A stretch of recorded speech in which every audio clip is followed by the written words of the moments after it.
Bab 1411, Seseorang dari Pengadilan Ilahi. Romance berbalik dan berkata, Tuan Ye, adikku akan dipercayakan kepadamu mulai sekarang. Jaju. Karena wanita tertua sangat masuk akal, aku akan memberimu hadiah. Pada Silva, yang meratap. Kejadian hari ini pasti ada hubungannya dengan orang ini. Dia juga membawa kamera tersembunyi. Kepada siapa dia menyiarkan langsung? Saya yakin dengan kekuatan keluarga Lorraine, kita akan mampu untuk segera mengetahuinya. Romance masih sangat bingung pada awalnya, meskipun kakakku seorang playboy, dia selalu melakukan transaksi uang. Kamu rela melakukan apa yang aku mau. Dia tidak pernah melakukan perampokan seperti sekarang ini. Setelah mendengar apa yang Ye Bufan katakan, dia mengerti sedikit. Bawa dia pergi. Romance melambaikan tangannya, dan beberapa pengawal dari keluarga bergegas mendekat dan membawa Silva ke dalam mobil. Saat ini, telepon di sakunya berdering. Setelah menjawab panggilan, dia berbalik dan berkata, Tuan Ye, saya sedang terburu-buru dan saya harus pergi sekarang. Sampai jumpa lagi nanti. Itu, dia berbalik dan masuk ke dalam mobil, buru-buru pergi dari sini. Percintaan sepertinya sedang terburu-buru, tapi Ye Bufan tidak mempedulikannya. Dia melirik Pik dan orang lain di sebelahnya, pada jam 8 besok pagi, kalian ingat untuk datang dan membersihkan untukku. Mengerti, mengerti. Meskipun Pik enggan, saudara perempuannya telah membuat keputusan atas nama keluarga di depan umum, dan dia tidak memiliki keberanian sedikit pun untuk menolak. Jika tidak, amarah Ramos akan benar-benar membuatnya keluar dari keluarga. Oke, ayo pergi juga. Ye Bufan dan yang lainnya masuk ke dalam mobil dan pergi dari sini. Lu Bengxia bertanya, Saudara Ye, mengapa kamu membiarkan orang itu datang untuk menyapu lantai? Biasanya, menurut sifat Ye Bufan, dia pasti akan memberi Pik pelajaran, bukan hasil hari ini, jadi itu membuatnya merasa sedikit bingung. Apa yang terjadi hari ini sudah jelas. PAK idiot ini pasti telah dimanfaatkan, dan orang di baliknya mungkin adalah keluarga Berwick. Tujuan mereka tidak lebih dari membunuh orang dengan pisau pinjaman dan membawa kita ke dalam konflik dengan keluarga Lorraine. Tentu saja, saya tidak bisa memanfaatkannya. Ini memiliki dua tujuan. Oh, Lu Bengxia mengangguk dan kemudian bertanya, kalau begitu, mengapa kita tidak membiarkan Pik pergi saja?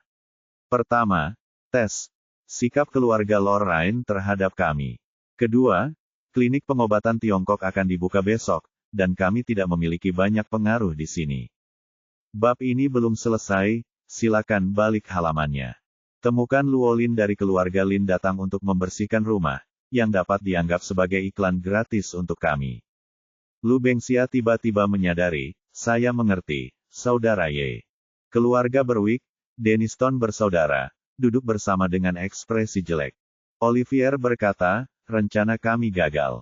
Keluarga Lorraine tidak hanya tidak berkonflik dengan Ye Bufan, tetapi mereka juga memberikan hadiah sebesar 100 juta dolar AS dan meninggalkan Pik idiot itu di sana. Wajah Denniston muram menetes keluar dari dirinya. Ini jelas bukan hasil yang dia inginkan. Dia awalnya ingin menimbulkan masalah bagi Ye Bufan dengan meminjam pisau untuk membunuh seseorang, tetapi pada akhirnya, dia menghasilkan banyak uang dan bahkan mendapat iklan gratis untuk dipasang di toko. Silva juga ketahuan. Meski ini bukan masalah serius, keluarga Lorraine mengetahui bahwa dia berada di balik layar, yang pasti akan menggugah kewaspadaan pihak lain.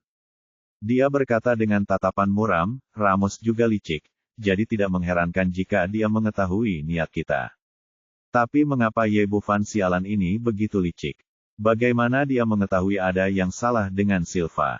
Kamera menghabiskan banyak uang. Biasanya tidak ada yang akan menyadari perbedaan dalam produk teknologi tinggi yang mereka beli. Tapi Ye Bufan sekilas mengenalinya, yang membuat kedua bersaudara itu tidak dapat memahaminya.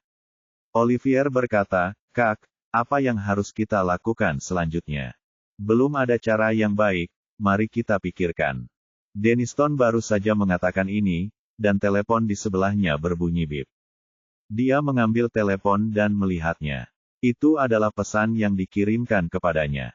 Ada apa, Kak? Apa yang terjadi? Olivier segera menyadari bahwa sesuatu yang besar mungkin telah terjadi, dan dia tahu bahwa hal yang bisa membuat adiknya berubah warna pasti bukanlah hal yang sepele.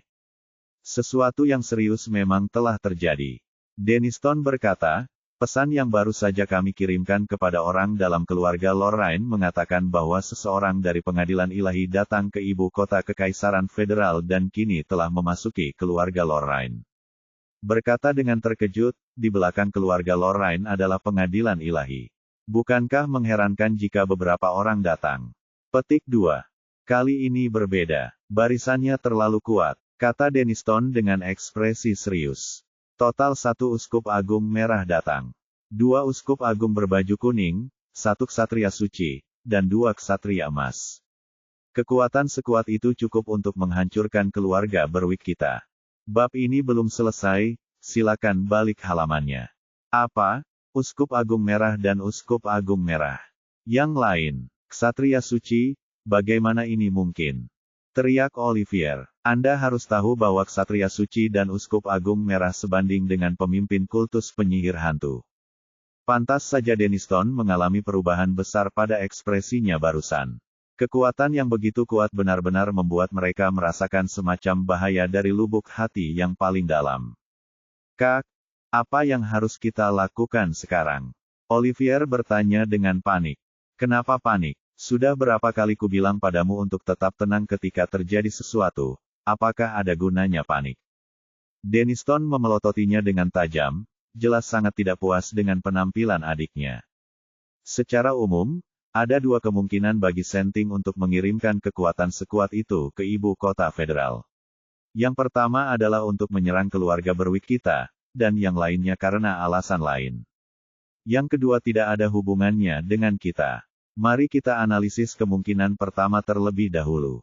Denniston lebih bijaksana daripada Olivier dan mulai menganalisis secara perlahan. Pertama-tama, pengaruh utama pengadilan suci ada di Eropa, bukan di negara kita, dan mereka jarang mengerahkan pasukan untuk datang ke pihak kita. Kedua, keluarga Berwick hanyalah juru bicara aliansi penyihir hitam di dunia. Bahkan jika mereka menghancurkan kita, mereka akan segera membangun yang lain. Tapi itu tidak akan banyak berpengaruh. Bahkan jika pengadilan ilahi ingin berurusan dengan aliansi penyihir kegelapan, tidak perlu mengambil tindakan terhadap kita. Dalam hal ini, kecil kemungkinannya mereka akan berurusan dengan keluarga Berwick kita. Oh, ini membuatku merasa lega. Olivier menarik napas panjang dan ekspresinya semakin melembut. Kamu terlalu bahagia terlalu dini. Yang aku bicarakan hanyalah sebuah kemungkinan. Kalaupun ada, itu akan menjadi ancaman besar bagi keluarga kita. Apalagi, keluarga Lorraine telah menentang kita selama bertahun-tahun, dan itu sudah lama. Ramos juga sangat licik. Bahkan jika pengadilan ilahi tidak ada di sini untuk kita, selama kita tinggal di sini untuk waktu yang lama, kemungkinan besar dia akan menggunakannya untuk menyerang kita. Yah, apa yang harus kita lakukan? Lakukan. Bagaimana kalau kita meminta bantuan dari aliansi penyihir kegelapan? Olivier hanya berkata, ekspresi menenangkan menjadi tegang lagi. Tidak ada gunanya, pemimpin aliansi mundur. Bahkan jika kita meminta bantuan, tidak ada yang bisa membantu kita. Denniston berkata dengan sungguh-sungguh, jika kita ingin selamat dari krisis ini, kita harus mengandalkan diri kita sendiri. Terkadang bahaya juga merupakan peluang, asalkan kita memanfaatkannya dengan baik, itu bisa memberi kita manfaat yang besar. Bab 1412 Jimat Gaib. Hati Olivier tergerak, kakak, apakah kamu sudah memikirkan cara yang baik? Ada jalan. Denniston berkata, kita punya 2 musuh sekarang. Jika kita membiarkan mereka menjadi musuh, maka kita akan aman. Ketidakpercayaan, maksudmu Senting dan Ye Bufan. Bagaimana ini mungkin? Rencana kami untuk membunuh dengan pisau pinjaman tidak berhasil. Ye Bufan sama sekali tidak memiliki konflik dengan keluarga Lorraine. Tidak ada konflik antar dewa.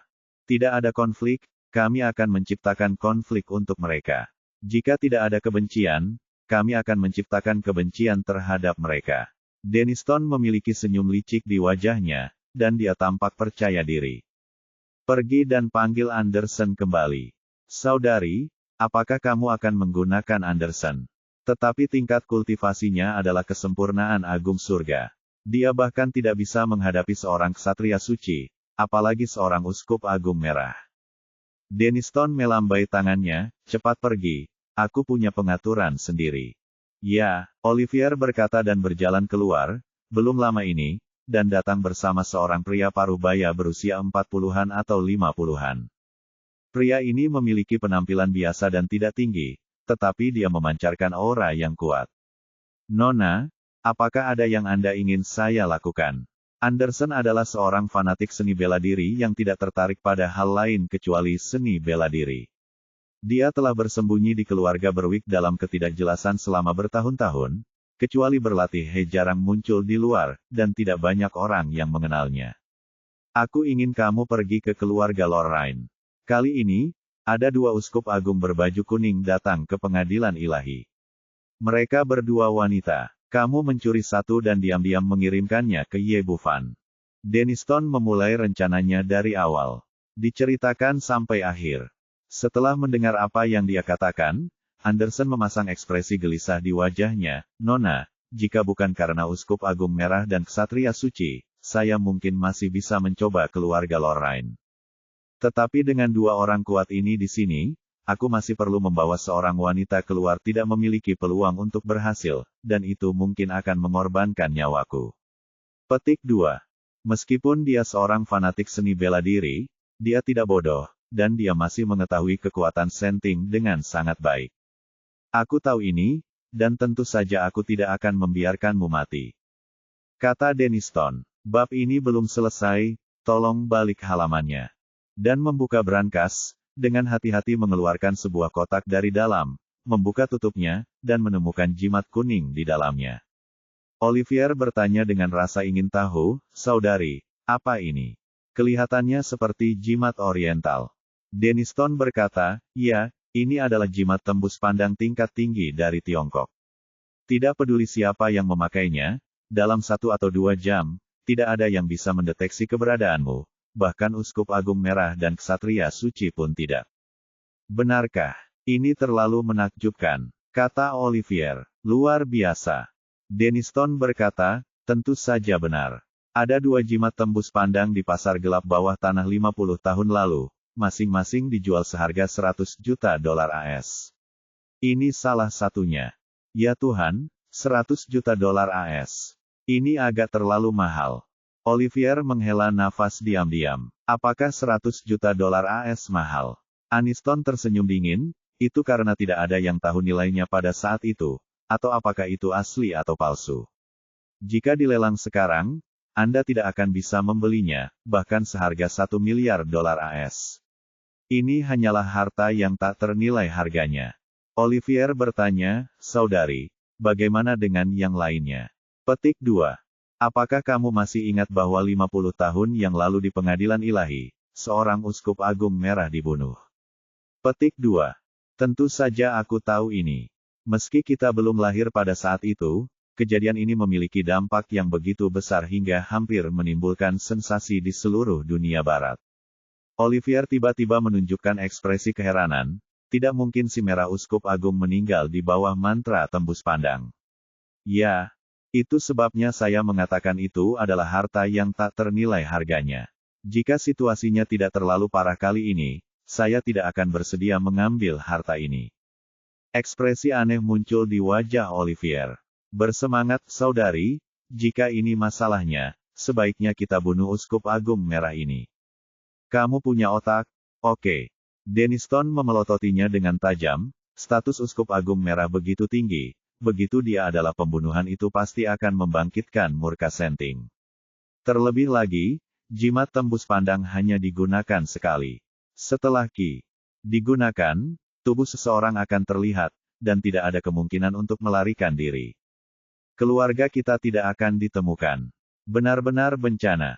Aku tahu, saudari. Olivier hanya impulsif dan sangat ketakutan hingga dia berkeringat dingin.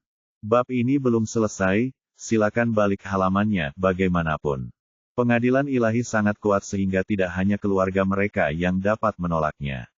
Setelah Denniston memperkenalkan jimat tembus pandang, dia menoleh ke arah Anderson, bagaimana? Apakah Anda yakin sekarang? Jangan khawatir, Nona, Saya pasti akan menyelesaikan misi Anda. Jimatnya, Anderson tiba-tiba merasa percaya diri, dengan benda yang begitu baik untuk melindungi tubuh, keluar masuk keluarga Lorraine tidak semudah berjalan di tanah datar. Ingat, benda ini hanya bertahan 1 jam. Kamu harus menggunakannya sebelum masuk ke dalam keluarga Lorraine. Jimat tembus pandang itu habis masa berlakunya, kamu akan menjadi identitasnya terungkap sepenuhnya.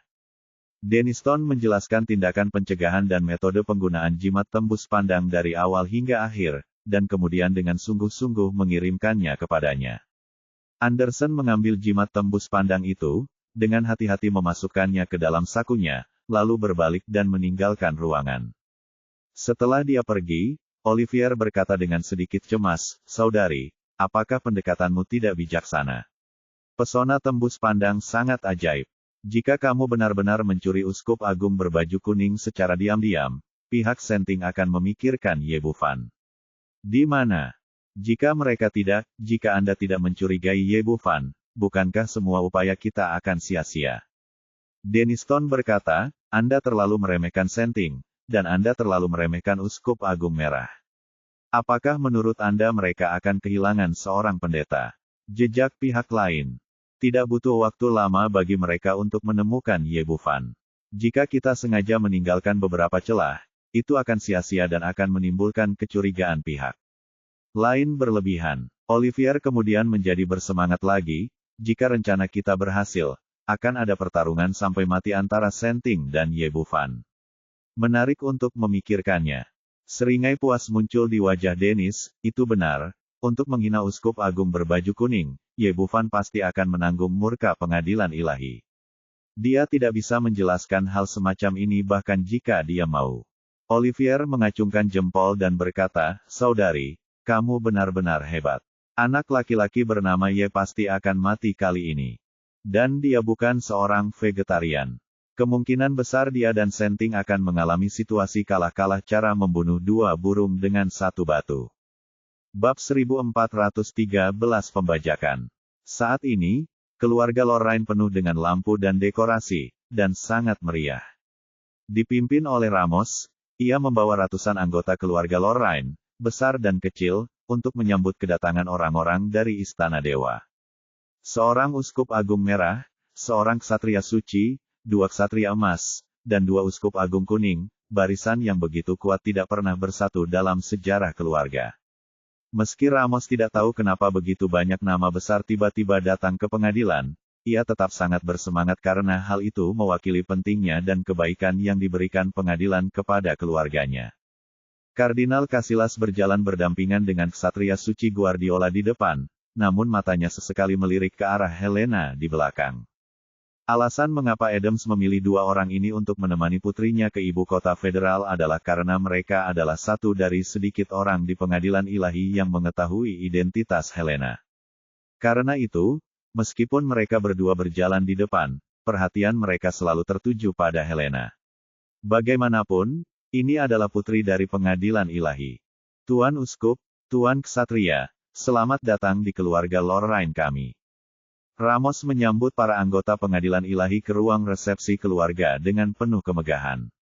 Secara umum, jika pengadilan ilahi mempunyai langkah besar, keluarga akan diberitahu terlebih dahulu untuk mempersiapkan resepsi, tetapi kali ini mereka datang langsung ke ibu kota Kekaisaran Federal tanpa peringatan sebelumnya.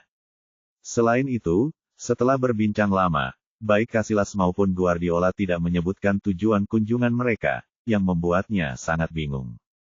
Dengan begitu banyak orang kuat yang datang sekaligus, dia tidak akan mempercayainya meskipun mereka mengatakan tidak ada yang bisa dilakukan, tapi dia tidak berani bertanya kecuali pihak lain memberi tahu mereka. Meskipun dia adalah kepala keluarga, seluruh keluarga bergantung pada pengadilan ilahi untuk bertahan hidup. Di hadapan Uskup Agung Merah dan Ksatria Suci, statusnya tidak layak disebutkan sama sekali. Setelah beberapa saat, tibalah waktu makan malam, dan makan malam selamat datang pun dimulai. Namun hingga jamuan makan berakhir, Casillas dan Guardiola tidak mengungkapkan tujuan perjalanan mereka, juga tidak meminta keluarga Lorraine melakukan apapun. Faktanya, kedua orang ini cukup tertekan. Mereka datang ke sini bersama Helena atas perintah Kaisar Dewa. Mereka tidak tahu apa yang ingin dilakukan sang putri, tetapi mereka hanya secara khusus menyuruh mereka untuk melindungi keselamatan sang putri. Di akhir makan malam, Helena diam-diam menarik Romance ke samping. Yang lain mengira itu hanya kerabat gadis itu yang membisikkan sesuatu, tapi tidak ada yang peduli. "Romance, bisakah Anda melakukan sesuatu untuk saya? Tuanku Uskup, tolong beri saya instruksi Anda." Meskipun dia adalah wanita tertua dari keluarga Luolin, Romance tetap sangat menghormati Helena dalam warna kuning. Yang paling penting adalah dia baru berusia 20-an dan mungkin akan menjadi kardinal di masa depan. Helena berkata, "Anda tidak harus bersikap sopan, saya hanya ingin Anda membantu saya menemukan seseorang. Tuanku Uskup, tolong beritahu saya, selama dia berada dalam peta federal, saya akan dapat membantu Anda segera menemukannya. Jika dia ada di kota lain, saya juga dapat menemukannya. Temukan hasilnya sesegera mungkin." Petik 2. Sebagai salah satu dari 3 keluarga besar, keluarga Lorraine memiliki jaringan informasi intelijennya sendiri, dan ternyata tidak sulit menemukan seseorang di negara M. Namanya Ye Bufan. Dia adalah seorang pemuda berusia 20-an. Dia sangat tampan. Setelah Helena selesai berbicara, Lomons tiba-tiba mengubah warnanya. Dia tidak menyangka bahwa Uskup Agung berbaju kuning sedang mencari jadilah orang Tionghoa yang baru dia temui. "Ada apa? Apakah ada yang salah?" Melihat perubahan ekspresinya, Helena kembali bertanya. Romance menggelengkan kepalanya, "Bukan apa-apa. Hanya saja saya baru saja bertemu Tuan Ye." "Benarkah? Jadi dia ada di ibu kota federal?" Helena tampak bersemangat ketika dia mendengar bahwa Ye Bufan tidak jauh darinya. "Kamu tahu di mana dia tinggal? Bagaimana aku bisa menemukannya?"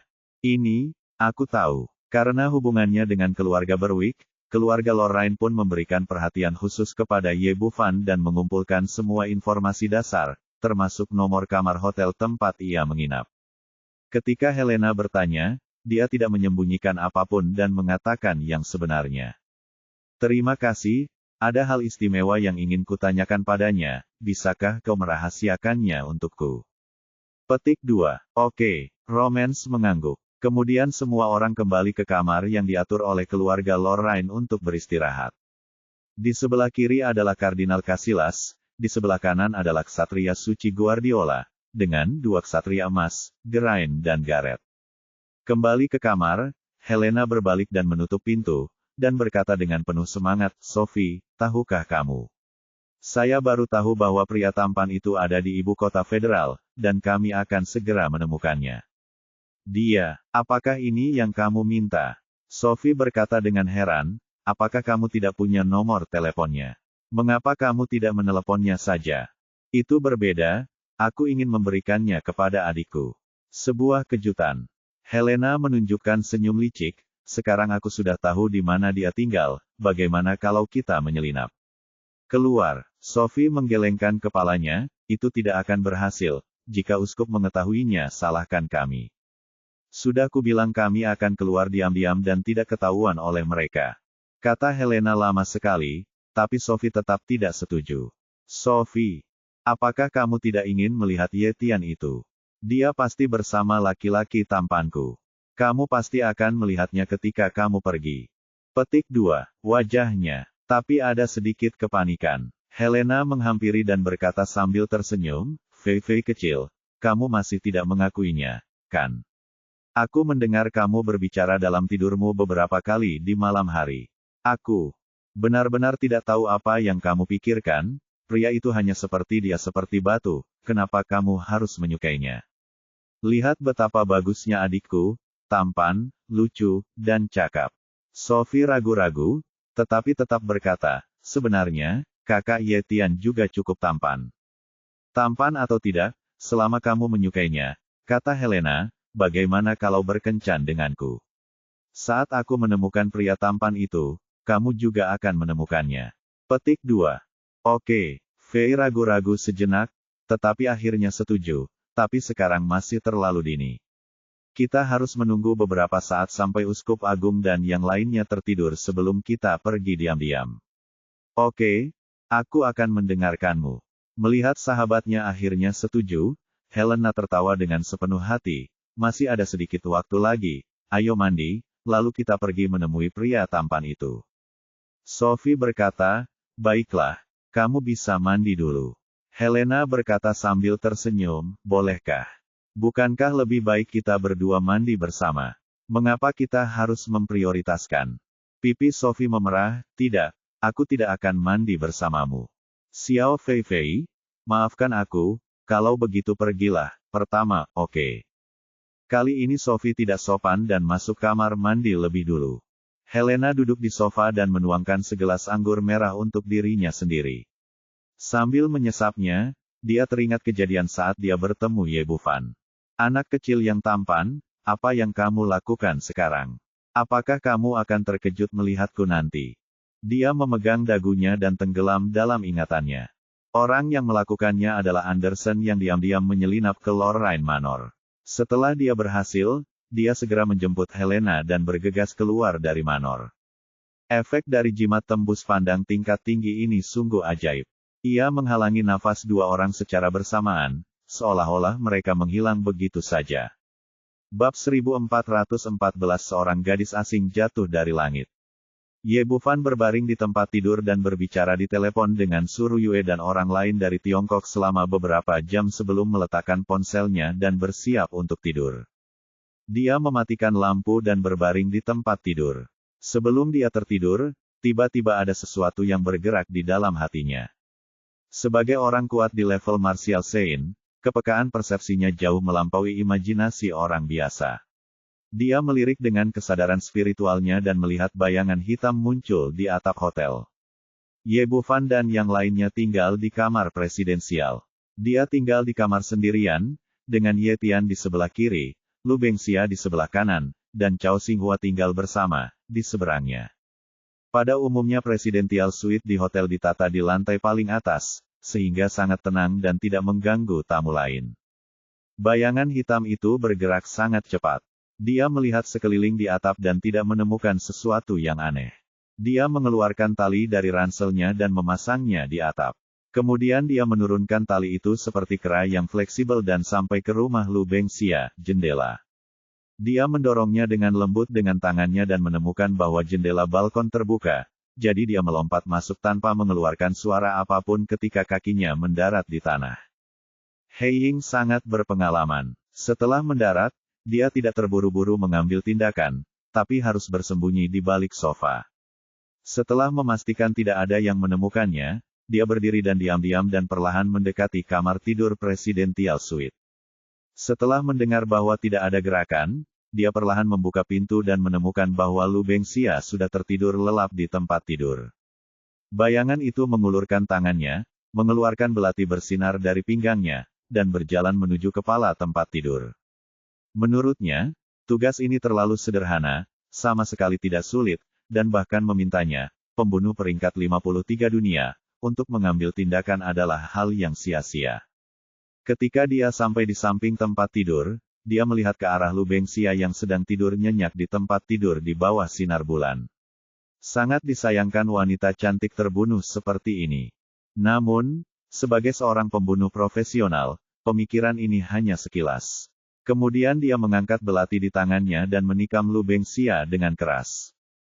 Melihat belati itu hendak menusuk leher Lu Bengxia yang putih dan lembut, dia tiba-tiba berhenti. Tidak peduli seberapa keras dia berusaha, dia tidak bisa bergerak bahkan setengah inci pun. Bayangan hitam itu tiba-tiba terkejut. Tiba-tiba, seorang pemuda berusia 20-an muncul di sampingnya, menatapnya sambil tersenyum. Dan pisaunya tertahan di telapak tangan lawan, namun tidak mampu melukai telapak tangan lawan sama sekali. Ini adalah seorang master. Pada saat ini, Sado mengerti mengapa hadiah untuk misi ini begitu tinggi dan mengapa dia, seorang master yang berada di peringkat 100 teratas dalam daftar pembunuh, diundang tugas untuk diselesaikan. Sebagai seorang pembunuh berpengalaman, ketika dia menyadari bahwa misinya tidak mungkin, dia segera mengambil keputusan, menyerahkan belati di tangannya, berbalik dan bersiap untuk melarikan diri. Bagaimana Ye Bufan bisa membiarkannya melarikan diri? Dia mengulurkan tangan dan meraih leher orang lain dan mengangkatnya seperti ayam. Dia sudah lama melihat bahwa pihak lain hanyalah pembunuh biasa, bukan orang kuat dari keluarga manapun, jadi dia tidak mengambil hati. Tanpa mengganggu Lu Bengxia yang sedang tidur, dia langsung membawa bayangan itu keluar kamar Presidential Suite dan menutup pintu di belakangnya. Katakan padaku, siapa kamu? Apa yang kamu lakukan di sini? Dilihat dari perilaku pihak lain, dia adalah pembunuh profesional. Justru karena itulah Ye Bufan merasa aneh. Siapa yang menyewa pembunuh untuk membunuh Lu Bengxia? Anda harus tahu bahwa Lu Bengxia hanyalah orang biasa. Masuk akal secara logis jika dia menangkapnya dan mengancamnya. Tapi pembunuh ini jelas menginginkan nyawanya, yang agak sulit dimengerti. Untuk mengungkap misteri di hatinya, dia langsung menggunakan teknik obsesi jiwa. Saya adalah Shadow peringkat ke-53 dalam daftar pembunuh. Saya baru saja menerima misi di web gelap untuk membunuh wanita bernama Lu Bengxia ini. Setelah memastikan identitas pembunuh pihak lain, Ye Bufan bertanya, siapa majikannya? Saya tidak tahu. Anda tidak dapat melihat informasi majikan di web gelap. Saya hanya tahu bahwa pihak lain telah menawarkan hadiah 10 juta dolar AS. Ye Bufan tidak terkejut dengan jawaban ini. Karena ini adalah pembunuh profesional, sulit untuk mengetahui siapa majikan di baliknya. Dia tidak bertanya lagi, mengulurkan tangannya dan mematahkan leher si pembunuh, lalu semburan api pil berubah menjadi ketiadaan. Baginya, semua ini hanyalah episode kecil. Setelah membunuh si pembunuh, dia kembali ke kamarnya. Namun ketika dia masuk, dia merasakan ada yang tidak beres, lalu dia terkejut saat mengetahui ada seorang wanita tiba-tiba di atas tempat tidurnya. Meskipun wanita itu sedang berbaring di tempat tidur, di bawah sinar bulan yang redup, lekuk tubuhnya yang anggun terlihat jelas, terutama payudaranya yang menjulang tinggi dan montok, yang menurut kata-kata Lu Bengxia, seperti sapi besar. Hal ini mengejutkannya, ia sudah sering mendengar bahwa Suster Lin jatuh dari langit. Kenapa dia keluar sebentar dan tiba-tiba ada wanita cantik di atas ranjang? Helena perlahan membuka matanya dan menemukan bahwa sekelilingnya gelap, tapi dia sedang berbaring di tempat tidur besar. Sambil menggelengkan kepalanya, dia mengingat apa yang terjadi sebelumnya. Dia sedang duduk di sofa dan tiba-tiba pingsan, lalu dia muncul di sini. Saya ingin bangun dari tempat tidur, tetapi ternyata seluruh tubuh saya diikat erat dengan tali, dan saya tidak dapat bergerak meskipun saya menginginkannya. Ia meraba tubuhnya. Meski masih mengenakan baju tidur bertali pinggang seksi, tidak ada tanda-tanda pelanggaran, yang diam-diam membuatnya lega. Tapi memikirkan situasinya, dia langsung menjadi gugup lagi. Siapa yang membuatnya pingsan dan membawanya ke sini? Pertahanan keluarga Lorraine sangat ketat, dan mereka mampu merampok diri mereka sendiri di bawah pengawasan Uskup Agung Merah dan Ksatria Suci, yang menunjukkan bahwa tingkat kultivasi pihak lain jelas tidak rendah. Siapa pihak lainnya? Apakah aliansi penyihir kegelapan atau kekuatan gelap lainnya di barat? Apa yang kamu lakukan hingga membawa dirimu ke sini? Ingin menggunakan diri Anda sebagai sandera? Atau apakah Anda punya rencana lain untuk diri Anda sendiri? Dia menjadi semakin gugup saat menanyakan serangkaian pertanyaan. Dia awalnya mengira dia akan aman di kota Kekaisaran Federal, tetapi dia tidak ingin hal seperti ini terjadi ketika dia pertama kali tiba di sini. Saat ini, pintu terbuka dan sesosok tubuh muncul di pintu. Karena tubuhnya diikat erat dan penglihatannya dibatasi, dia hanya bisa melihat bahwa itu adalah laki-laki dari sudut matanya. Apa-apaan ini? Apa yang ingin dilakukan orang ini? Dia tidak memiliki pemikiran buruk tentang dirinya sendiri, kan? Helena sangat gugup saat ini. Meskipun dia adalah seorang uskup agung berbaju kuning, tubuhnya tidak jauh berbeda orang biasa. Tidak dapat melepaskan diri dari tali. Apa yang harus saya lakukan? Apakah Anda ingin meminta bantuan? Tapi sekarang saya tidak tahu di mana saya berada. Jika saya berteriak, itu akan membuat marah pihak lain, dan itu akan menjadi kontraproduktif. Tetapi jika Anda tidak berteriak, apa yang harus Anda lakukan? Tepat ketika dia sangat bingung, pria itu berjalan ke tempat tidur, melihat ke bawah, dan berseru, "Mengapa kamu?" Ye Bufan tidak pernah menyangka bahwa wanita yang berbaring di tempat tidurnya ternyata adalah Helena. Karena mereka adalah kenalan, dia tidak ragu-ragu dan mengulurkan tangannya untuk memutuskan tali pihak lain. Pada saat ini Helena juga mengenali Ye Bufan dan berteriak kaget, anak kecil yang tampan, kenapa kamu? Kamu diam-diam membawaku ke sini untuk memberiku kejutan, kan? Kamu sangat baik dan buruk, semua orang tertarik padamu aku takut. Dia tidak bisa menahan diri untuk tidak merangkul leher Ye Bufan dan mencium pipinya dengan keras. Dengan kecantikan dalam pelukannya, Ye Bufan menyadari lebih dalam betapa seksi dan menawan sosoknya. Tapi di saat yang sama, dia juga bingung. Apa kejutannya? Apa yang diam-diam membawa pihak lain ke sini, dan apa hubungannya dengan dia? Bab 1415 Pembunuhan lain dengan pisau pinjaman. Helena bertanya dengan penuh kasih sayang lagi, anak kecil yang tampan, saya tidak menyangka Anda memiliki informasi yang cukup. Bagaimana Anda tahu bahwa saya datang ke ibu kota federal? Saya tidak tahu. Tampak tercengang, dan kemudian gambaran Lomonsi yang pergi dengan tergesa-gesa muncul di benaknya. Dia tidak tahu apa yang terjadi pada saat itu, tetapi sekarang tampaknya itu adalah seseorang dari Istana Dewa. Kamu masih berpura-pura bersamaku. Jika kamu tidak tahu, bagaimana kamu bisa membawanya ke sini? Helena yakin Ye Bufan lah yang membawanya ke sini. Bawa dia pergi dari rumah Lorraine. Anak kecil yang tampan, aku tahu apa yang ingin kamu lakukan. Aku menyukaimu. Karena kamu juga menyukaiku, ayo kita mulai. Helena menjilat bibir merahnya yang seksi dengan lidahnya yang halus, lalu meraih pijamannya dengan kedua tangan. Ujung roknya robek menjadi dua dengan suara, dan pemandangan yang menggoda terekspos ke udara. Ye Bufan tiba-tiba merasakan hamparan bunga putih di depan matanya. Dampak yang sangat besar membuatnya pusing. Pada saat ini, Helena telah melemparkan dirinya ke dalam pelukannya, dan Ye Bufan dengan cepat mendorongnya menjauh, hanya untuk menemukan bahwa tangannya telah dilumasi lagi. Yah, tunggu sebentar. Dia dengan putus asa mengedarkan keoski untuk menekan api di tubuhnya. Helena, menurutku kamu salah paham. Ada beberapa hal yang perlu kita pikirkan. Jangan dengarkan aku dulu. Aku akan menjelaskannya perlahan. Ye Bufan menelan ludah dan segera menarik selimut untuk menutupi tubuh wanita itu napas lega yang panjang. Aku benar-benar tidak tahu kamu datang ke ibu kota federal, dan aku tidak membawamu ke sini. Apa yang terjadi? Bukankah kamu datang sendiri? Helena juga sedikit bingung, pria kecil yang tampan, apakah kamu yakin kamu tidak bercanda? Tentu saja tidak. Aku tidak pernah meninggalkan hotel, bagaimana bisa aku membawamu ke sini? Dan aku tidak tahu apa-apa tentangmu. Helena pun menyadari ada sesuatu yang tidak beres. Dia berkata dengan ekspresi bingung di wajahnya, aneh. Siapa yang menangkap saya? Bahkan jika seseorang ingin menangkap saya, mengapa saya dikirim kepada Anda? Tahukah Anda hubungan di antara kami? Ye Bufan bertanya, ini apa yang terjadi? Kamu harus menjelaskannya dengan jelas. Itu dia. Helena tidak menyembunyikan apapun tentang dirinya.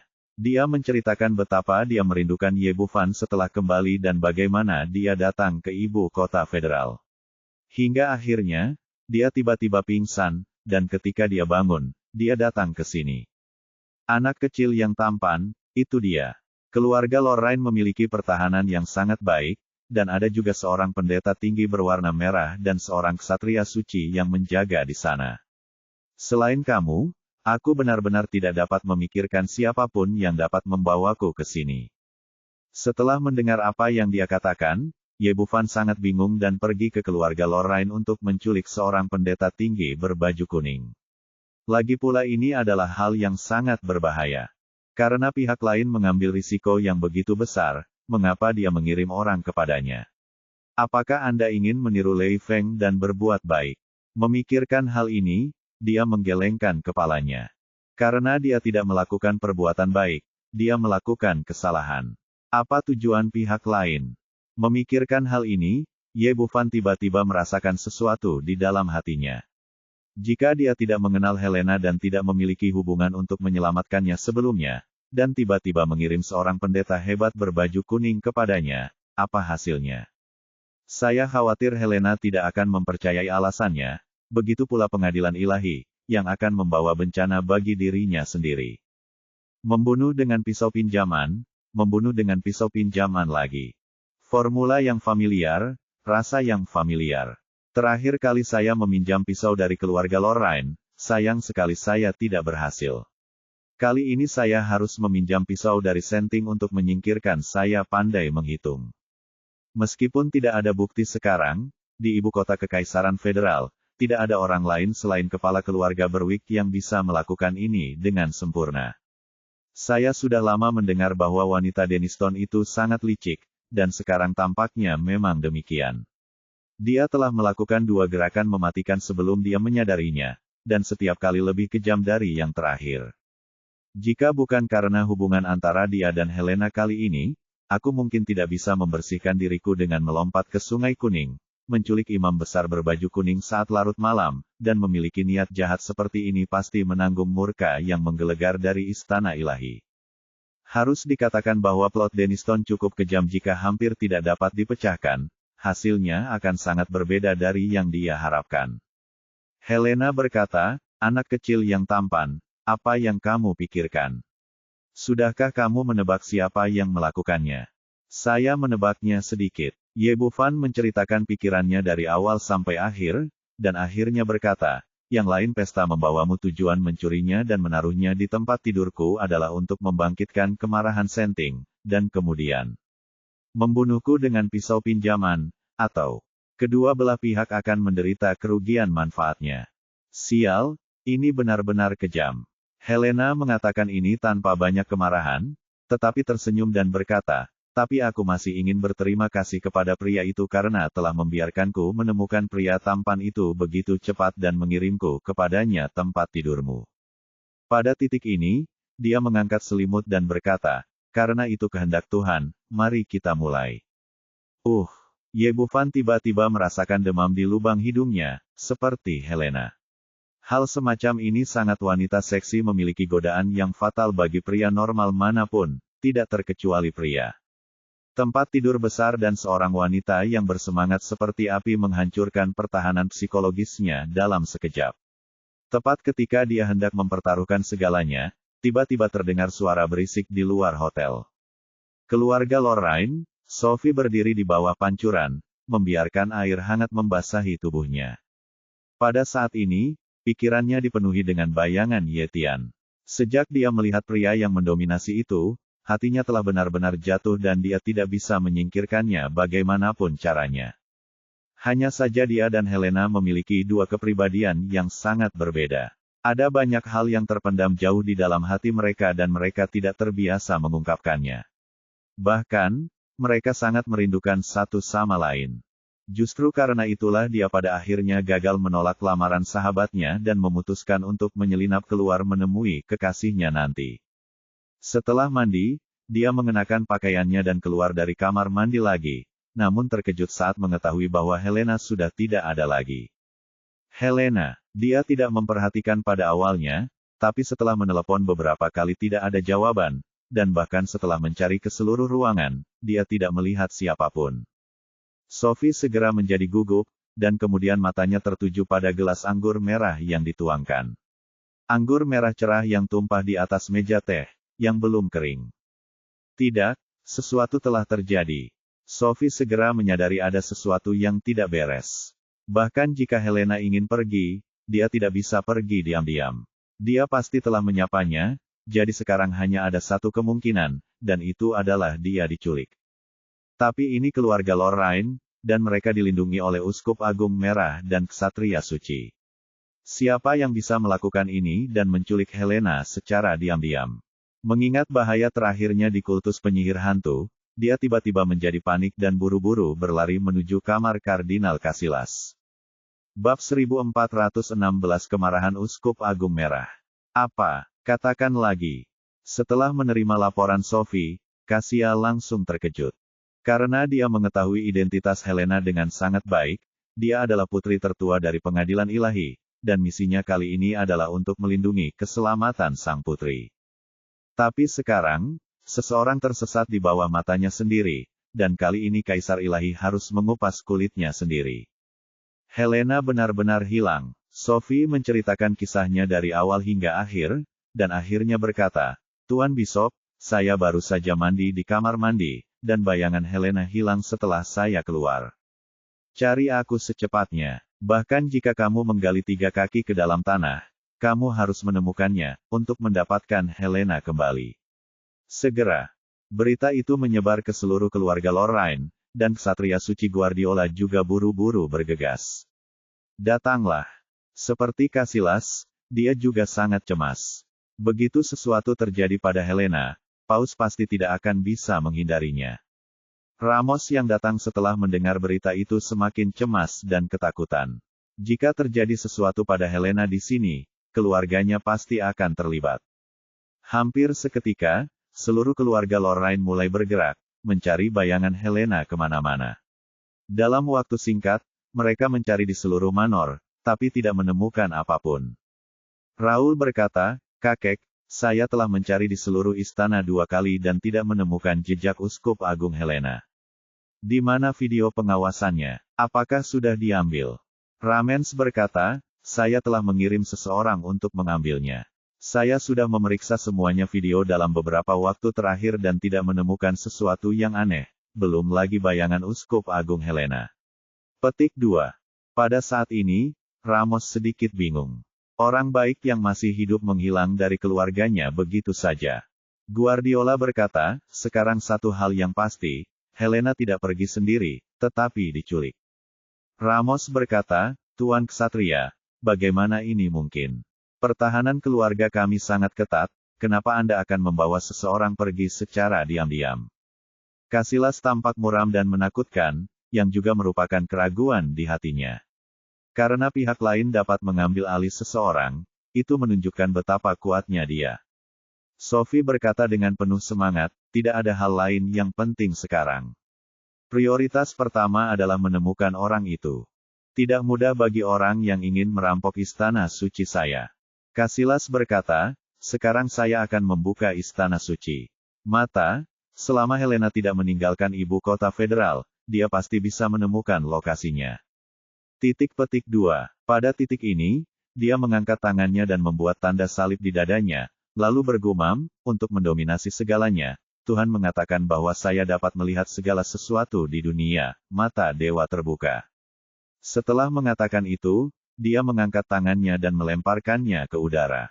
Tiba-tiba, cahaya menyilaukan jatuh dari langit, dan akhirnya berubah menjadi cermin cahaya besar dengan diameter 2 meter di atas tanah, melayang di udara.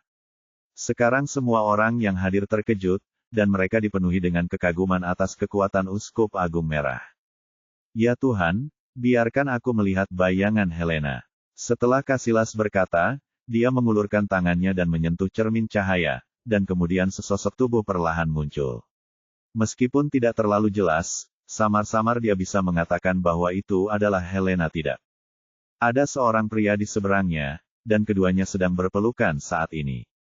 "Sialan, Tuhan akan menghukummu." Melihat adegan ini, Casillas sangat marah. Jika Putri Senting dimanfaatkan oleh pihak lain, Dewa Kaisar Adams akan menjadi gila. "Ikuti aku secepatnya, aku sudah tahu lokasinya."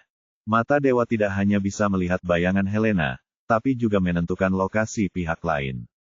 Casillas melambaikan tangannya dan memimpin semua orang di istana dewa untuk bergegas keluar pintu. Ramos tak berani ragu, dan hampir mengerahkan seluruh kekuatan seluruh keluarga untuk mengikuti di belakang. Ratusan mobil menderu-deru sekaligus, dengan momentum yang mencengangkan. Jika belum larut malam, hal itu akan menimbulkan keributan di seluruh ibu kota federal. Keluarga Berwick, Denniston dan Olivier, duduk bersama dan melihat berita yang baru saja dikirim dari saluran internal di ponsel mereka, dan mereka tiba-tiba berseri-seri. "Saudari, tampaknya rencanamu kali ini benar-benar berhasil." Orang-orang di Senting sangat marah, dan sekarang mereka telah membawa orang untuk mencari Ye Bufan untuk melunasi rekeningnya.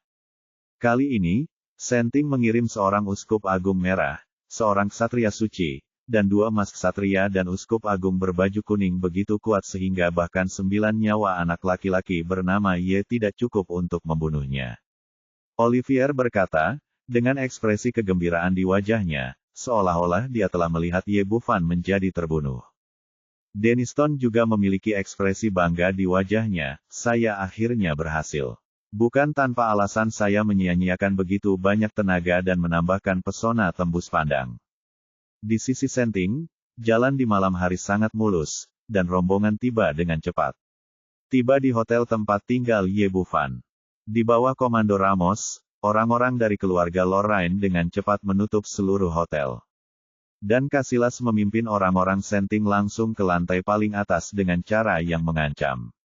Beberapa staf hotel awalnya ingin menghentikannya, tetapi setelah mengetahui bahwa orang-orang di depan mereka berasal dari keluarga Lorraine dan Senting, mereka semua tetap diam dan bahkan tidak berani mengambil nafas. Casillas dipenuhi amarah. Tidak peduli siapa yang berani menyentuh putri tertua pengadilan ilahi, dia akan membunuhnya hari ini.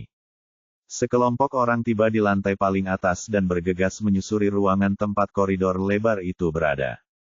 Tidak jauh setelah mereka keluar, mereka tiba-tiba menemukan sesosok tubuh menghalangi jalan mereka. Orang lain berusia 20-an, dengan ekspresi acuh tak acuh, tetapi dia memancarkan aura yang kuat, dan dia tidak kalah sama sekali bahkan ketika berhadapan dengan orang-orang seperti mereka. Jantung Sophie berdetak tak terkendali. Orang di depannya adalah Ye Tian, yang dia pikirkan siang dan malam. Tuan Ye, mengapa Anda ada di sini? Geraint dan Gareth, yang bergegas ke depan, juga tercengang saat melihat Ye Tian. Ekspresi Ye Tian dingin, dan dia bahkan tidak melihat mereka berdua. Dia menghadap semua orang di Casillas dan berkata dengan kaku, ini adalah kediaman kakak tertuaku. Tidak ada yang diizinkan masuk tanpa izin. Geraint berkata dengan cepat, ya, Tuan, ada hal penting yang harus kami lakukan. Helena telah ditangkap, dan kami di sini untuk menyelamatkannya. Gareth mengikuti dan berkata, ini adalah Kardinal Casillas dari pengadilan ilahi kami, dan yang suci. Ksatria Guardiola. Mereka berdua tahu betapa kuatnya Ye Tian, dan mereka bahkan lebih bersyukur atas anugerah penyelamatan nyawa, jadi mereka tidak ingin berkonflik dengan Ye bersaudara. Ada beberapa ruangan yang tersisa di seberang. Adapun penangkapan Helena, mereka tidak dapat memikirkan kepala Ye Tian.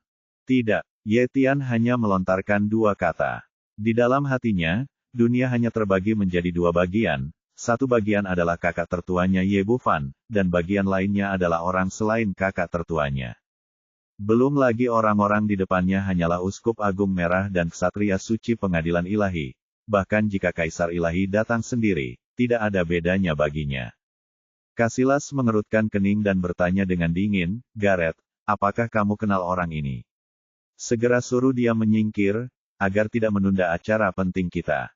Pada saat ini, Sophie sadar dan segera pergi ke tempat yang dia katakan sebelumnya, Yang Mulia Uskup, terakhir kali Helena ditangkap dalam kultus penyihir hantu, dua Tuan Ye menyelamatkannya, dan ini salah satunya.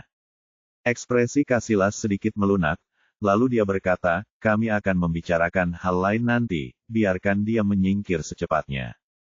Bab 1417, kalahkan Ksatria Suci. Tuan Uskup, saya akan memberitahunya sekarang. Sophie berbalik untuk melamar dan mendatangi Ye Tian dengan penuh semangat. Saudara Ye, bisakah Anda memberi saya waktu sebentar? Kami sedang mencari Helena. Kami akan menjelaskannya kepada Anda nanti. Petik 2. Tidak, nada suara Ye Tian masih kaku, tanpa perubahan apapun. Tidak ada yang diizinkan masuk tanpa izin kakak. Ekspresi semua orang yang hadir berubah, terutama mereka yang berasal dari keluarga Lorraine, yang tidak mengerti apa fungsinya pemuda ini harus begitu sombong sehingga dia tidak menganggap serius Uskup Agung Merah dari Pengadilan Ilahi. Ekspresi Casillas langsung berubah dingin. Ini tentang keselamatan Putri Senting, dan dia tidak berani gegabah. Nak, cepat menyingkir, atau kami tidak akan sopan. Kamu bisa mencobanya, kata Ye Tian tanpa rasa takut. Biarkan aku yang melakukannya. Guardiola berjalan menuju Ye Tian. Melihat Ksatria Suci hendak mengambil tindakan secara pribadi, Sophie tiba-tiba menjadi sangat gugup. Tuan Ksatria, Tuan Ye sebenarnya adalah teman kita. Dia pernah menyelamatkan Helena. Jangan khawatir, saya akan berbelas kasihan. Tuan Ksatria, mohon berhati-hati.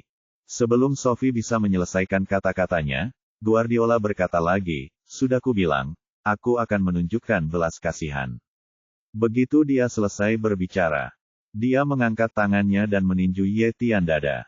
Guardiola tidak menggunakan pedang salib cahaya suci, tetapi di bawah pemasukan kekuatan suci yang kuat, momentum pukulan ini sangat mencengangkan, mencapai level pembangkit tenaga listrik tingkat suci bela diri. Jika dia tidak sengaja menekan jangkauan kekuatannya, saya khawatir pukulan ini akan menghancurkan seluruh hotel. Para tetua yang memuja keluarga Lorraine diam-diam tercengang saat melihatnya. Ini adalah kekuatan ksatria suci, yang jauh melampaui kemampuan orang biasa. Karena itu, mata mereka penuh belas kasihan ketika melihat pria Tionghoa di depan mereka. Mereka takut akan terluka parah meskipun mereka tidak mati.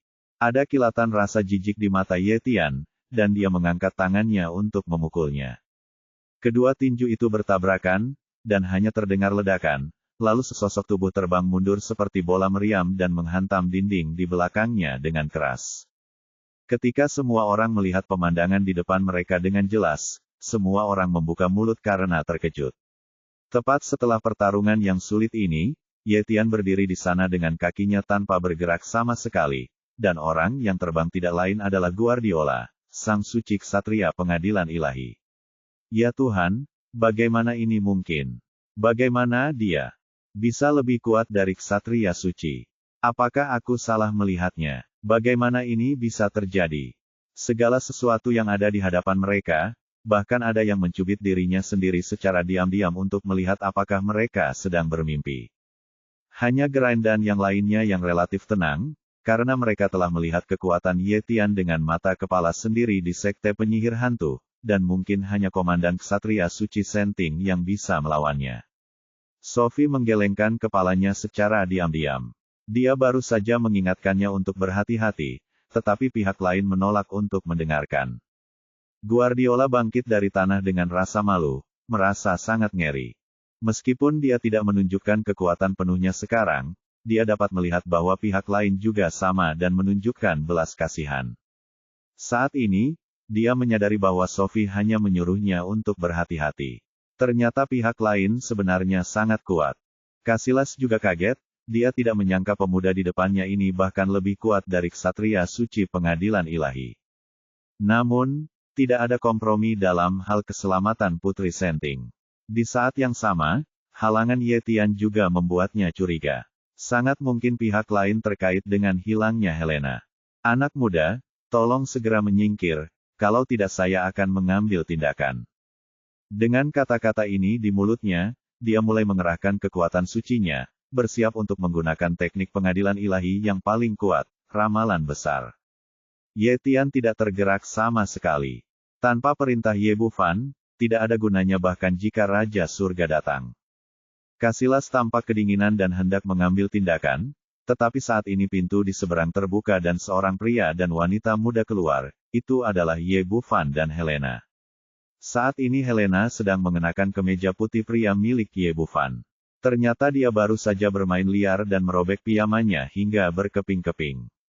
Tidak ada jalan lain, Ye Bufan hanya bisa mengeluarkan pakaiannya untuk dipakainya, namun sosok wanita ini terlalu seksi, dan kemejanya sangat ketat di tubuhnya sehingga dia selalu khawatir kancing di dadanya akan rusak. Justru karena dia tertunda beberapa saat mencari pakaian, dia mengirim pesan kepada Ye Tian untuk menghentikan orang-orang ini sebentar, dan kemudian mereka berdua keluar setelah mengenakan pakaian mereka. Ye Tian, kembalilah. Ye Bufan berbicara, dan Ye Tian menyingkir dan mundur ke belakang kakak laki-lakinya. Helena, ternyata kamu benar-benar ada di sini. Melihat Putri Senting selamat dan sehat, Casillas dan Guardiola diam-diam menghela nafas lega. Tapi kemudian mereka menyadari ada yang tidak beres. Helena sedang mengenakan kemeja pria saat ini, dan dia mungkin telah dianiaya oleh pria di sebelahnya. Jika memang demikian, saya khawatir hal itu juga akan berdampak besar pada Senting. Casillas berteriak dengan marah, "Nak, saya tidak peduli siapa Anda, biarkan Helena pergi secepat mungkin, jika tidak, Anda akan menjadi musuh seluruh istana ilahi kita." Helena dengan cepat menjelaskan, "Tuan Uskup, bukan ini yang terjadi menurut Anda. Kalau begitu, bukan saudara Ye yang menangkap saya, tetapi dia menyelamatkan saya." Guardiola berkata, "Helena, jangan takut. Dengan saya dan Uskup di sini, tidak ada yang bisa mengancam Anda. Menurut pendapatnya, perkataan Helena pasti diucapkan di bawah paksaan pihak lain. Setelah pertarungan dengan Ye Tian barusan, dia yakin bahwa dua orang Tionghoa di depannya pasti memiliki kemampuan untuk membajak Helena. Tuan Uskup, tidak ada yang mengancam saya. Setelah Helena mengatakan ini, dia berjalan dan langsung kembali ke barisan pengadilan ilahi. Oke, mari kita bicara di kamar. Setelah Ye Bufan selesai berbicara, dia berbalik dan kembali ke kamarnya. Sekarang krisis telah teratasi, tidak perlu membuat keributan besar. Casillas memimpin orang-orang dari pengadilan ilahi ke dalam ruangan, dan kecuali beberapa anggota inti keluarga Lorraine, semua orang juga mundur. Setelah memasuki pintu, Ye Bufan dan keduanya langsung duduk di sofa, menyerahkan penjelasan kepada Helena. Helena, apa yang terjadi? Kenapa kamu tiba-tiba menghilang? Sophie bertanya dengan penuh semangat. Aku diculik, tapi itu bukan kakak Ye. Helena menceritakan kisah penculikannya dari awal sampai akhir, dan akhirnya berkata, aku masih belum tahu siapa yang menculikku, tapi hanya saja satu hal adalah tentu saja, pihak lain memiliki niat jahat dan ingin menggunakan pisau untuk membunuh orang, sehingga Senting dan saudara Ye kita akan mengalami konflik. Petik 2. Semua orang yang hadir tercengang. Tidak ada yang menyangka akan seperti ini. Jika dia tidak mengatakannya sendiri, dia akan dipukuli sampai mati. Mereka tidak akan percaya bahwa akan ada liku-liku dalam masalah ini. Setelah memastikan bahwa pemuda di depan mereka bukanlah musuh, semua orang di pengadilan ilahi benar-benar santai. Casillas berdiri, memberi Ye Bufan etika pengadilan yang penuh hormat, dan berkata dengan penuh terima kasih, Tuan Ye, atas nama pengadilan, saya ingin mengucapkan terima kasih karena telah menyelamatkan Helena. Anda akan menjadi teman kami selamanya di pengadilan. Bab 1418 Medali Salib Suci. Tidak apa-apa, itu hanya usaha kecil bagiku. Ye Bufan berpikir dalam hati, mungkin itu bukan usaha kecil baginya, Denniston lah yang mengirim Helena ke tempat tidurnya. Apapun yang terjadi, saya ingin mengucapkan terima kasih atas nama Senting. Kata Casillas sambil mengeluarkan liontin salib emas dari sakunya, memegangnya dengan kedua tangan dan mengirimkannya ke Ye Bufan. Tuan Ye yang terhormat, ini adalah medali salib suci dari pengadilan ilahi kami. Mohon terimalah. Ekspresi Guardiola dan yang lainnya berubah. Sebagai pendeta dari pengadilan ilahi, mereka tahu betul apa yang diwakili oleh medali salib suci ini adalah simbol status. Mereka yang bisa mendapatkan medali salib suci adalah teman pengadilan ilahi, dan orang-orang ini juga dibagi ke dalam beberapa tingkatan. Medali salib suci emas adalah tingkat tertinggi. Hanya ada 3 di seluruh pengadilan ilahi. Hanya Kaisar Ilahi yang berhak mengendalikannya dan memberikannya kepada tamu-tamu paling terhormat. Di saat yang sama, medali ini juga memiliki kekuatan yang sangat kuat dan dapat memanggil semua pendeta di bawah Kaisar Ilahi. Tidak ada yang menyangka bahwa Uskup Agung benar-benar memiliki salib suci emas di tangannya, dan dia juga memberikannya kepada pemuda di depannya. Faktanya, medali salib suci ini diberikan kepada Casillas sebelum Adams berangkat. Dia punya pertimbangannya sendiri, lagi pula, Ye Bufan menyelamatkan putrinya dari kultus penyihir hantu, jadi tidak pantas memberinya medali salib suci untuk diungkapkan rasa terima kasihnya. Itu berlebihan.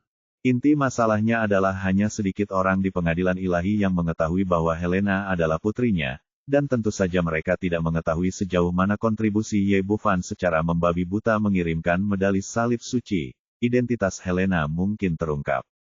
Oleh karena itu, Adams tidak memberikan barang tersebut kepada Helena, melainkan memberikannya kepada Casillas, membiarkan dia menanganinya sesuai kebijaksanaannya. Jika ada kesempatan yang sesuai, dia akan memberikannya.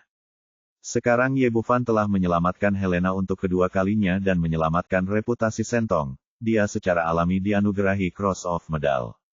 Belum lagi, ia kemudian mengeluarkan cek dari sakunya, yang juga diberikan oleh Kaisar Dewa, dengan nilai nominal 100 juta dolar AS. Tuan Ye, ini sedikit dari kebaikan kami. Terimalah. Ye Bufan tidak tahu betapa berharganya salib suci. Di matanya, itu tidak seberharga cek senilai 100 juta dolar AS. Dia menerima kedua barang itu bersama-sama. Dia datang dan memasukkannya ke dalam sakunya dengan santai.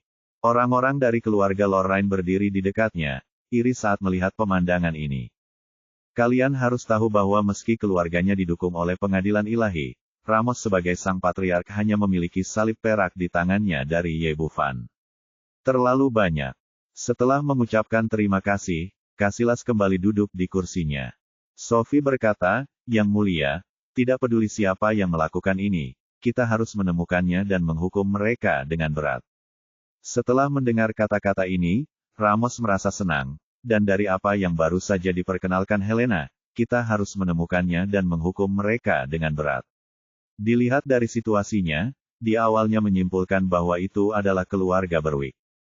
Jika pengadilan ilahi secara langsung mengambil tindakan terhadap keluarga Berwick, itu pasti akan menjadi hal yang baik bagi dirinya sendiri. Tentu saja, dia tidak akan melepaskan kesempatan langka seperti itu, dan kemudian berkata, Tuanku Uskup, saya sangat menyesal hal ini terjadi pada keluarga Lorraine kami. Jika Tuan Uskup berguna, kami pasti akan bekerja sama dengan Anda, perlu menangkap orang di balik ini. Tepat ketika semua orang berpikir bahwa pengadilan ilahi akan mengetahui segalanya tentang masalah ini, Casillas menggelengkan kepalanya, masalah ini sangat penting, Kaisar Dewa yang sedang menunggu laporan saya akan membuat keputusannya secara langsung. Dia sangat jelas tentang misinya datang ke ibu kota federal kali ini, yaitu untuk melindungi keselamatan Helena. Ini adalah prioritas utama. Keluarga Berwick mengandalkan aliansi penyihir kegelapan. Dari segi kekuatan saja, tenaga yang dia keluarkan kali ini masih lemah. Dan sebagai anggota inti pengadilan ilahi, dia tahu betul apa yang paling penting, yaitu ujian orang suci dalam beberapa hari. Dalam keadaan saat ini, semua masalah hanya dapat diputuskan setelah persidangan orang suci tersebut. Selain itu, wilayah pengaruh utama pengadilan ilahi ada di Eropa, dan negara M adalah negara kedua. Kaisar ilahi tidak akan mengambil tindakan besar di sini. Mendapat jawaban tersebut, Ramos tentu saja sedikit kecewa, namun ia tidak berani mengungkapkannya dengan cara apapun. Apa yang dikatakan Uskup adalah bahwa semuanya tergantung pada pengaturan Anda. Kemudian dia memandang Ye Bufan, Tuan Ye, Anda sekarang adalah tamu terhormat dari pengadilan ilahi, dan Anda juga akan menjadi teman keluarga Lorraine kami di masa depan. Jika Anda memiliki sesuatu, tanyakan saja, dan kami pasti akan melakukan yang terbaik.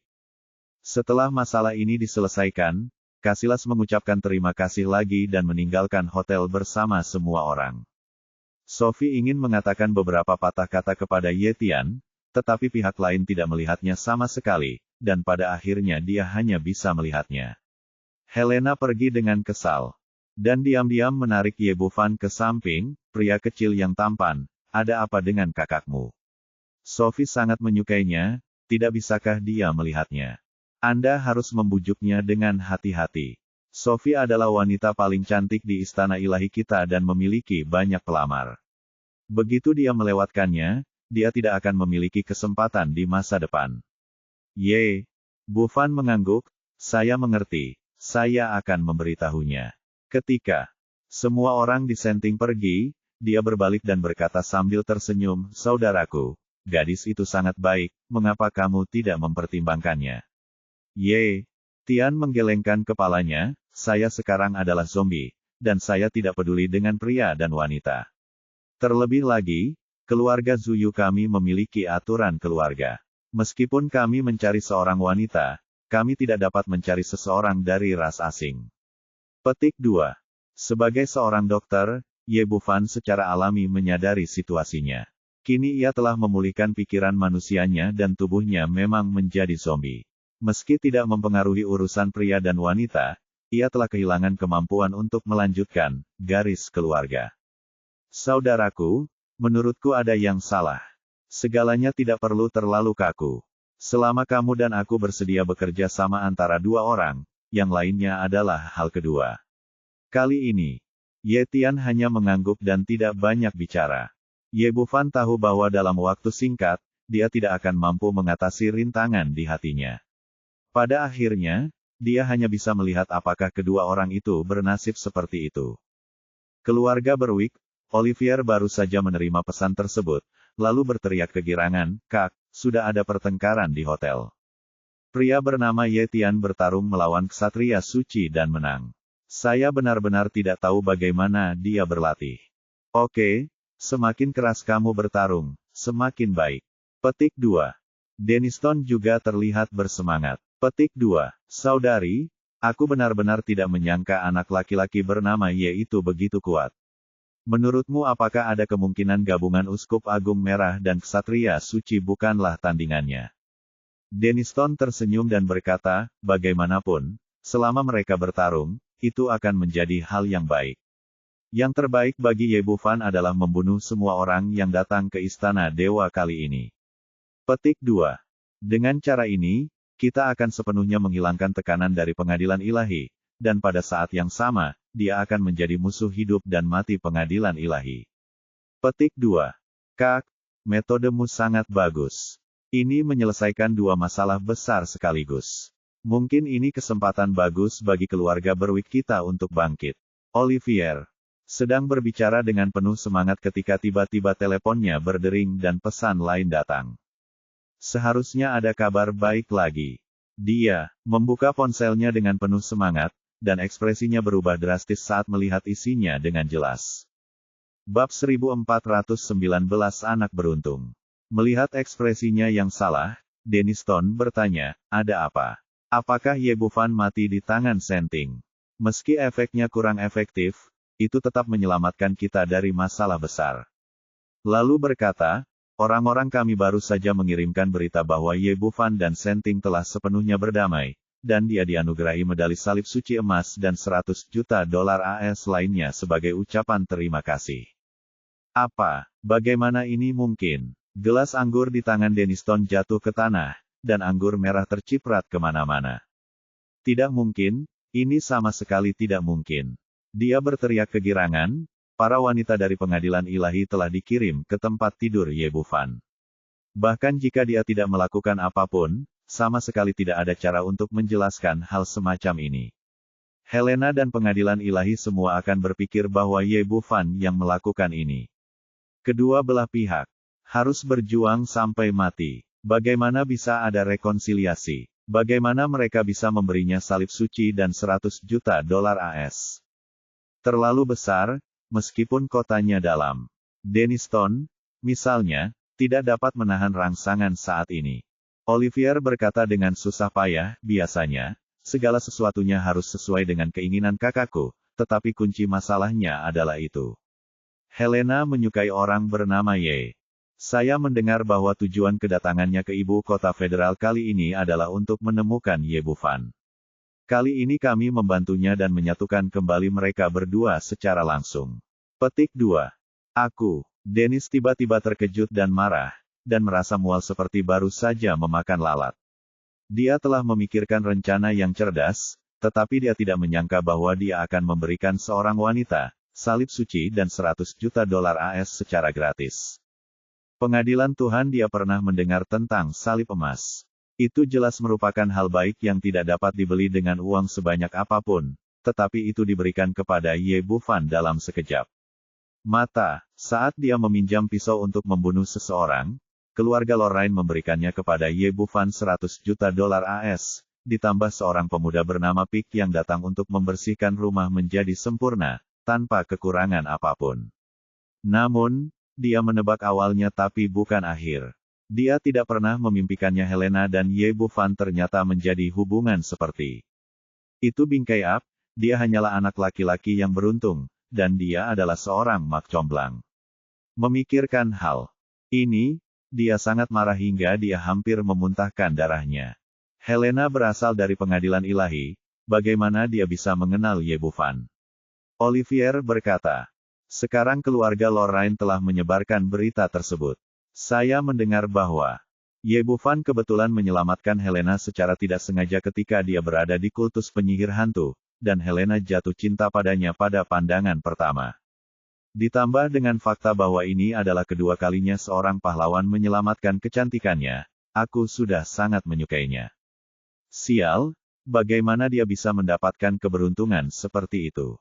Denniston mengambil botol anggur di atas meja, melemparkannya ke tanah, lalu melepaskannya dengan liar. Olivier berdiri di dekatnya dan sangat ketakutan hingga dia menggigil. Ini adalah pertama kalinya setelah bertahun-tahun dia melihat saudara perempuannya bertindak begitu kasar. Untungnya, situasi ini tidak berlangsung lama, dan tak lama kemudian Denniston kembali tenang, mengambil sebatang rokok dari samping, menyalakannya, lalu perlahan mulai merokok. Setelah mengambil beberapa isapan keras, dia bertanya dengan ekspresi serius. Kirim pesan ke sana secepatnya dan tanyakan apakah pengadilan ilahi mencurigai kita dan apakah ada tanda-tanda akan mengambil tindakan terhadap keluarga Berwick. Setuju dan segera mengirimkan pesan ke orang dalam di sana, dan menerima balasan dengan cepat. Kak, kamu tidak meragukan kami, dan semuanya sangat tenang. Tidak ada tanda-tanda akan mengambil tindakan terhadap kami. Tidak apa-apa. Denniston menghela napas panjang lega. Olivier bertanya, apakah menurut Anda pengadilan ilahi akan mencurigai keluarga Berwick kita? Pasti ada kecurigaan, tapi mereka tidak punya bukti.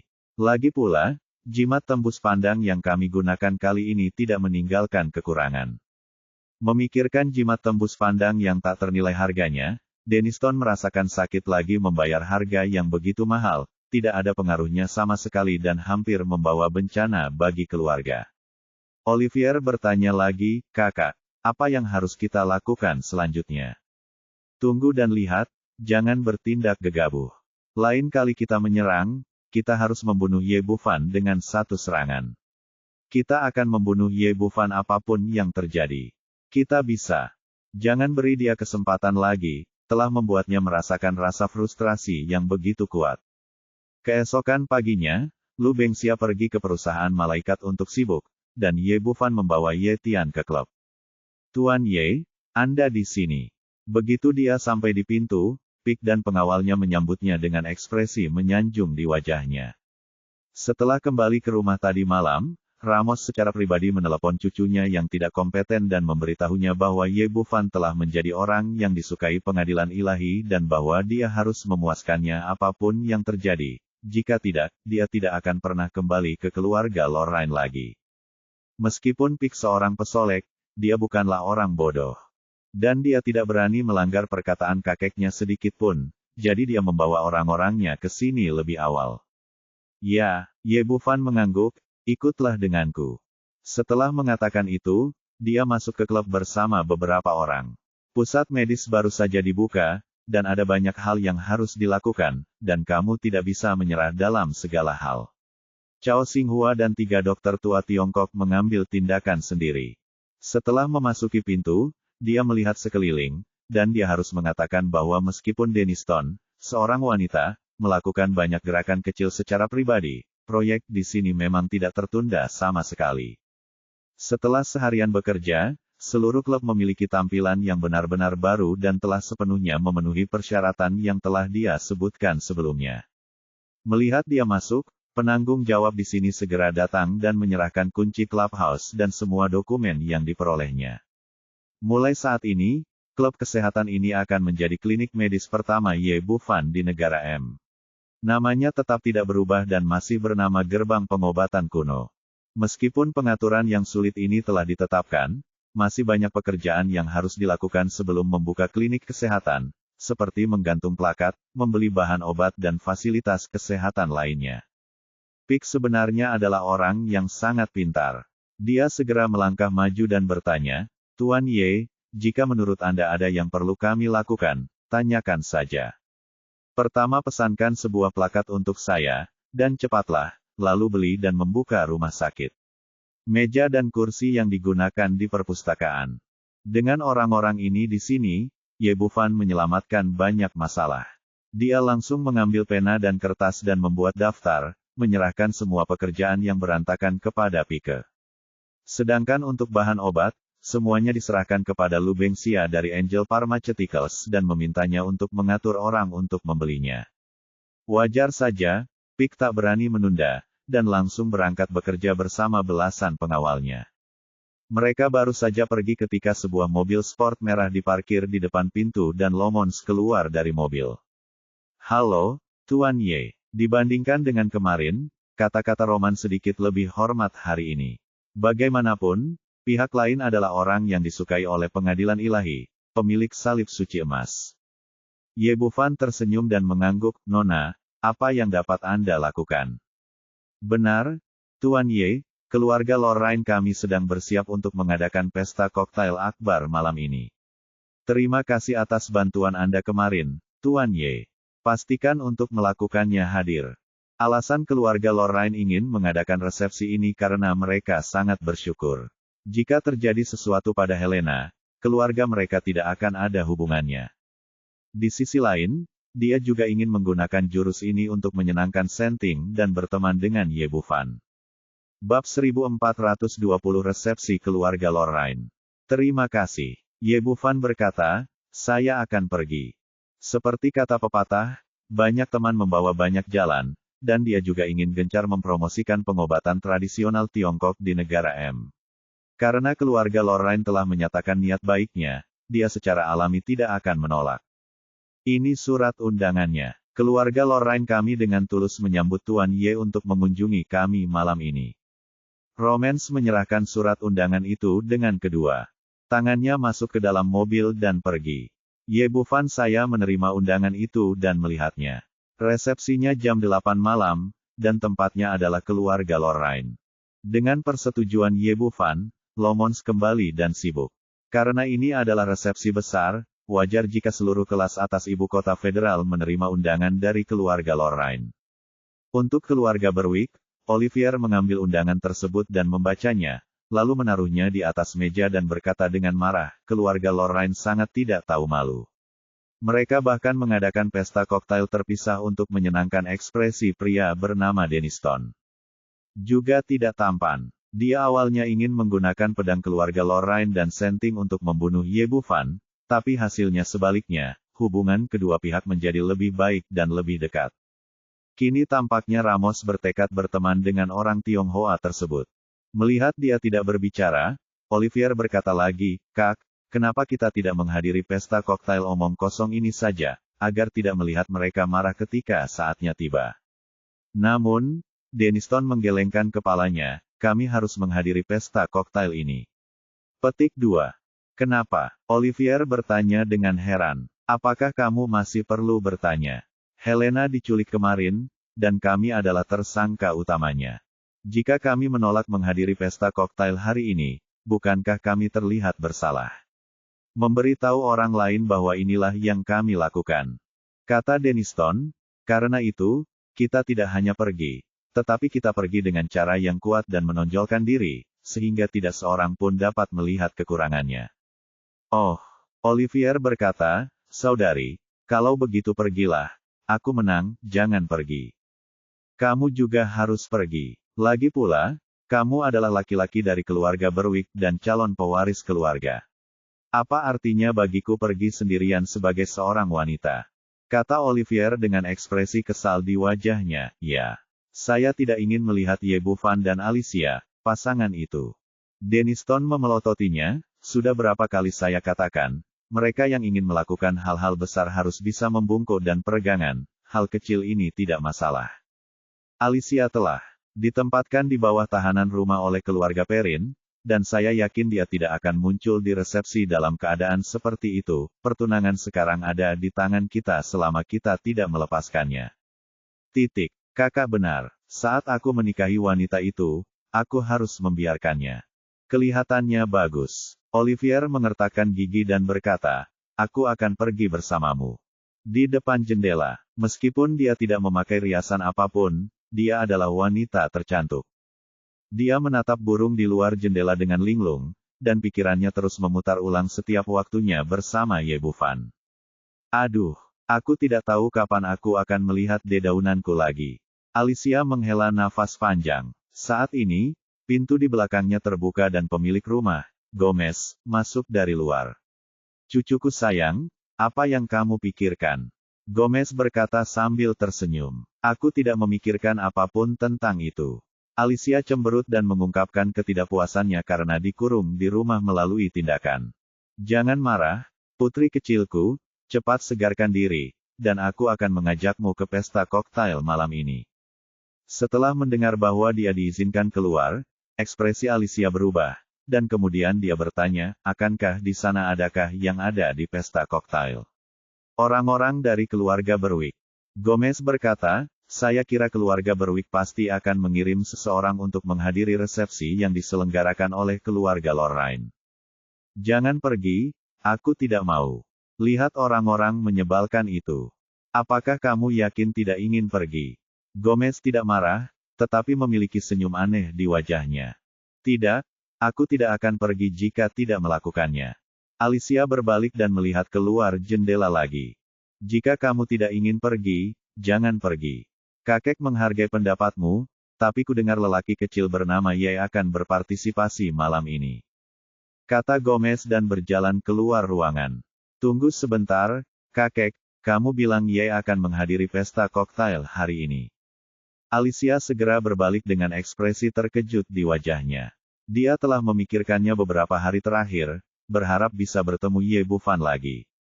Sejauh yang aku tahu, pesta koktail keluarga Lorraine diadakan untuknya.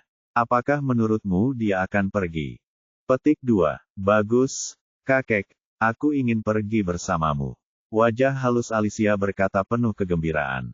Gomez tersenyum dan berkata, bukankah kamu hanya ingin pergi? Kamu harus pergi. Aku akan merias wajah sekarang. Kapan kita berangkat? Jangan khawatir, resepsinya jam 8, jam di malam hari. Ini masih pagi. Kamu tidak ada waktu untuk bersiap. Petik 2. Setelah Gomez selesai berbicara, dia dengan gembira keluar dari kamar lagi. Saat dia kembali ke kamarnya, Buffon masuk dari luar. Ayah, siapa yang akan kamu bawa ke pesta koktail keluarga Lorraine malam ini? Alicica, aku sudah memberitahunya. Buffon tampak kaget ketika mendengar bahwa dia akan membawa putrinya ke pesta koktail. Bukankah ini pantas? Keluarga Berwick pasti akan mengirim seseorang ke resepsi malam ini. Mungkin Olivier, ditambah anak laki-laki bernama Ye. Sudah ada konflik di antara mereka berdua. Mungkinkah konflik langsung? Senyuman licik muncul di wajah Gomez. Ada apa? Merekalah yang berkonflik. Apa hubungannya dengan keluarga Perrin kita? Buffon mengerti, kamu sengaja. Gomez berkata, masih kurang dari sebulan sebelum jadwal pernikahan. Ada beberapa hal yang harus diselesaikan secepatnya. Kita tidak bisa terus-terusan menundanya. Kalau tidak, apakah kita akan menikah atau tidak? Kenal ayah. Buffon langsung mengerti maksud Gomez. Ternyata lelaki tua itu sengaja melakukannya. Tujuannya agar Ye Bufan dan keluarga Berwick segera berakhir agar keluarga Perrin bisa membuat keputusan, pilihan. Alicia tidak memikirkan hal ini, dia sibuk di kamar dengan gugup. Gomez awalnya memberitahunya bahwa ini sudah siang, dan dia punya cukup waktu untuk bersiap. Namun, ia mengganti puluhan gaun malam, mencoba hampir 100 pasang sepatu, berbagai kombinasi perhiasan, dan merias wajah, sehingga ia tidak punya cukup waktu. Baru setelah resepsi akan dimulai, Gomez mendesaknya 3 kali agar dia mengenakan gaun malam biru muda dan meninggalkan rumah bersama lelaki tua itu. Segalanya berjalan sangat lancar di pihak Ye Bufan. Saat malam menjelang, semua fasilitas di pusat medis telah lengkap dan persyaratan pembukaan telah dipenuhi. Chao Xinghua, Wang Xuande, dan Lou Baiming sangat gembira saat melihat semua ini sehingga mereka menginap di sini malam itu. Dia melihat arlojinya dan melihat bahwa waktunya hampir habis, jadi dia mengantar Ye Tian menuju keluarga Lorraine.